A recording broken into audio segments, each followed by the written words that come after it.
ஹரிச்சந்திர சரித்திரம் என்னும் தமிழ் காப்பியத்தில் உள்ளபடி இதை சுருக்கமாக பார்க்கலாம். ஹரிச்சந்திரன் சந்திரமதியின் சுயம்பரத்துக்கு செல்கிறான். வழியில் காளி கோயில் ஹரிச்சந்திரன் வணங்கினான். அப்பொழுது அங்கு இருந்த கல் தேர் முதலானவை பொன்னாக மாறிவிடவே காளி அவற்றை ஹரிச்சந்திரனுக்கே பரிசாக தந்து விடுகிறார். சந்திரமதி பிறக்கும் பொழுதே அவளது கழுத்தில் தாலி இருந்தது. அந்த தாலியை காண்பவன் இவளை மணப்பான் என்று அசரீதி அப்பொழுதே சொல்லி வைத்தது. சுயம்பரத்தின் போது ஹரிச்சந்திரன் அவளது தாலியை பார்த்து சொல்லவே சந்திரமதி ஹரிச்சந்திரனுக்கு மணமுடித்து வைக்கப்பட்டார். இவர்களுக்கு பிறந்த ஆண் குழந்தை 7 வயதாகும் போது ஹரிச்சந்திரன் நாட்டை இழந்து அல்லல் படுகிறான். ஹரிச்சந்திரன் மனு நெறி தவறாதவன் என்று இந்திர சபையில் வசிஷ்டர் கூறுகிறார். விஸ்வாமித்திரர் மறுக்கிறார். ஹரிச்சந்திரனை சத்தியம் தவறச் செய்கிறேன் பார் என்று சபதம் செய்த விஸ்வாமித்திரர் செயலில் இயங்குகிறார். நான் வெளியில் இருந்தால் இந்த உண்மையை ஹரிச்சந்திரனிடம் சொல்லிவிடுவேன். ஆகவே ஹரிச்சந்திரன் விவகாரம் முடியும் வரை என்னை தேவர் காவலில் வையுங்கள் என்று நாரதர் கூறுகிறார். தேவி பாகவதம் என்னும் நூல் இந்த செய்தியை கூறுகிறது. பூரசாது என்னும் பூதத்துக்கு தன் குழந்தையை தவிர மற்ற குழந்தைகளை எல்லாம் பலி கொடுக்க தீர்மானிக்கிறான்.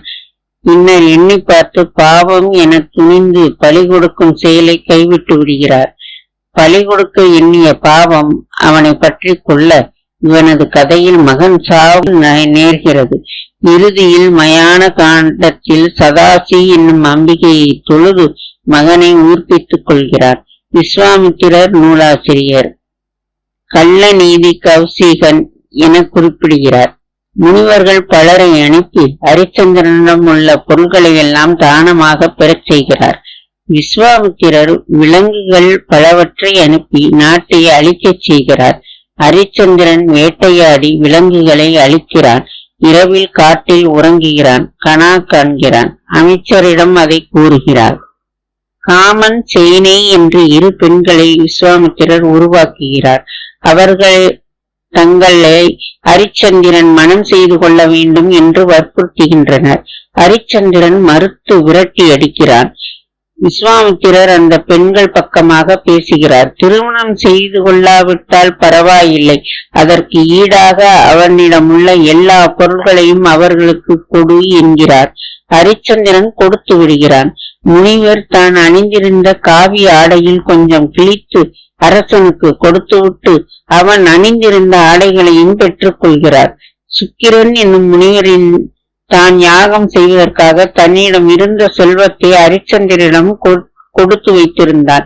ஹரிச்சந்திரன் செல்வத்தை எல்லாம் விஸ்வாமித்திரன் அனுப்பிய பெண்கள் பெற்றுக்கொண்ட பிறகு சுக்கிரன் தான் கொடுத்து வைத்திருந்த பொருளை திருப்பித் தருமாறு விஸ்வாமித்திரரின் தூண்டுதலால் சுக்கிரனும் அவ்வாறே கேட்கிறான்.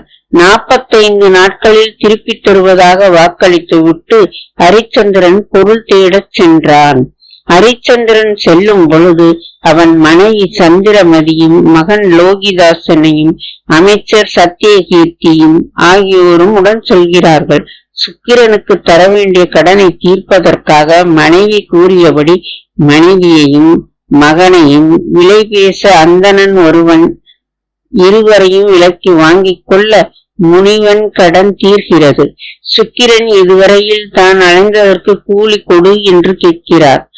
அமைச்சனையும் தன்னையும் காசியில் பிணம் சுடும் முளையன் வீரபாகு என்பவனிடம் விற்று முனிவனுக்கு கூலியும் கொடுக்கிறார்.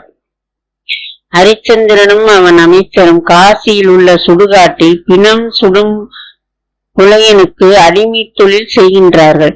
பிணம் சுடுவதற்கு கூலியாக தரப்படும் கால் பணமும் முளத்துண்டும் புலையனுக்கு வாய்க்கரிசி கூலி ஹரிச்சந்திரனுக்கும் அமைச்சனுக்கும் இப்படி ஒப்பந்தம் செய்து கொண்டு அங்கு வேலை செய்கிறார்கள். வாய்க்கரிசி புனிதம் பெறுவதற்காக அமைச்சன் சத்தியகீர்த்தி அதனை சுரபிக்கு அதாவது பசுவுக்கு தருவான். அதன் கோமயத்துடன் விழும் அரிசியை மட்டுமே எடுத்து சமைப்பான்.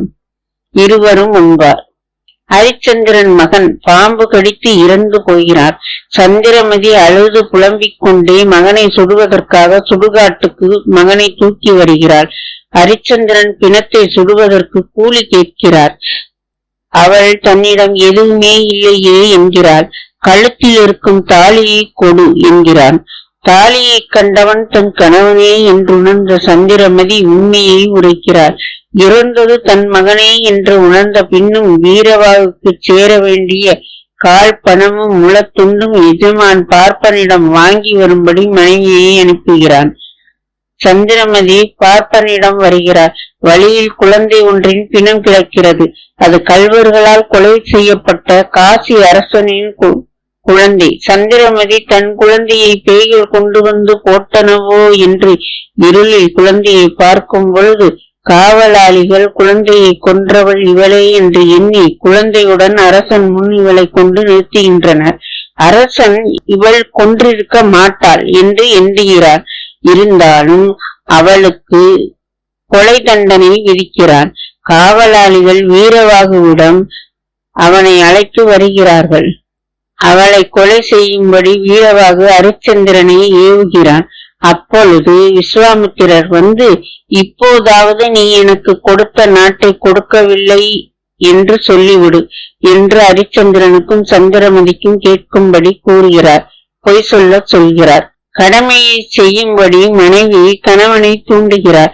இந்திரன் வசிஷ்டரும் தேவரும் சூழ அங்கு வந்து பார்த்து கொண்டு நிற்கிறார்கள்.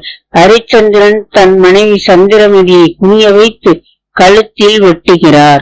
இந்த வெட்டு அவள் கழுத்தில் மாலையாக விழுகிறது. இவ்வளவு துன்பத்திலும் பொய் சொல்லாத ஹரிச்சந்திரனின் மன உறுதியைக் கண்டு இந்திரன் மற்றும் தேவர்கள் வந்து அவனை பாராட்டி இழந்த அனைத்தையும் அவனுக்கு திருப்பித் தருகிறார்கள். இறுதியில் உண்மையும் நேர்மையும் வெல்லும் என்பதை, துன்பத்திலும் உறுதியாய் இருப்பதையும் இந்த கதை வலியுறுத்துகிறது. சத்தியமே ஜெயதி.